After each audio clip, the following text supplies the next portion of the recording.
네, 계속해서 외환시장 마감 동향 살펴보겠습니다. 유진투자선물의 이주원 연구원입니다. 안녕하세요. 네, 안녕하세요. 네, 자 간밤에 달러는 독일 쪽 지표 부진, 또 유럽 중앙은행의 추가 부양 가능성 나오면서 강세로 마감됐습니다. 우리 원달러 어떻게 전개됐습니까? 네, 환율 다시 하루 만에 하락했습니다. 그 원달러 환율 80전 하락한 1,020원 60전에 마감을 했습니다. 어제도 하락했고 이틀 연속 다시 하락세를 갖게 됐는데요. 오늘 환율은 대규모 경상수지 흑자 소식 및 월말 수출업체의 내고 물량으로 하락하는 모습을 보였습니다. 오늘 환율은 전일 종가보다 30전 내린 1,021원 10전에 출발했지만 이내 바로 상승 반전을 했습니다.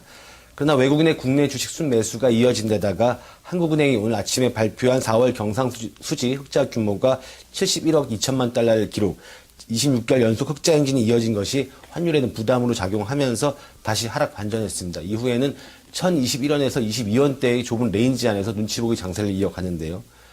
1,020원 초반대로 환율이 밀림에 따라서 외환 당국의 개입 경계 가능성이 높아졌고요. 이에 따라서 움직임은 대단히 제한적이었습니다. 무거운 흐름 속에서 계속해서 레벨을 낮추려는 시도는 이어졌고요. 결국 종가는 1,020원 60전에 마감이 되면서 1,020원 선은 가까스로 지켜내는 그런 모습이었습니다. 네, 이번 달 들어서 1,020원대 초반에서 당국의 개입이 실제로 있었는데요.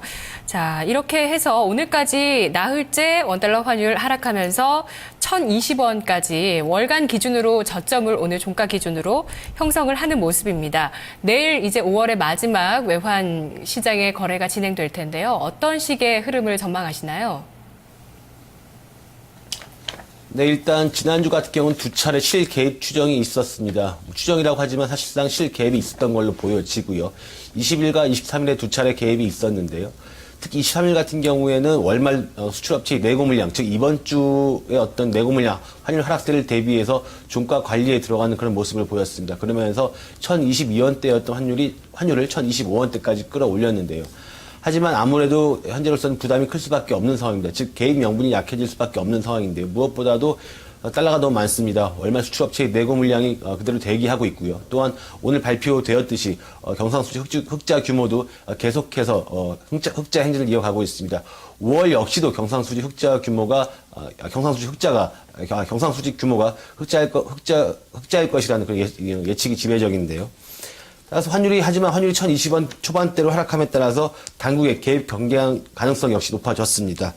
그러나 조금 전에 말씀드렸던 것처럼 무거운 흐름 속에서 1,020원대 테스트 가능성 역시 대단히 높아졌습니다. 따라서 내일은 1,020원대를 하향 돌파할 테스트를 하지 않을까 이렇게 조심스럽게 예측을 하고 있는데요. 따라서 예상 환율 범위도 1,018원에서 1,026원입니다. 네, 말씀 고맙습니다. 네, 감사합니다. 네, 원달러 환율 하락 압력이 높습니다. 내일은 1,020원대 하향 돌파 테스트가 이루어지는 구간이 될 것 같습니다. 외환시장 마감 동향이었습니다.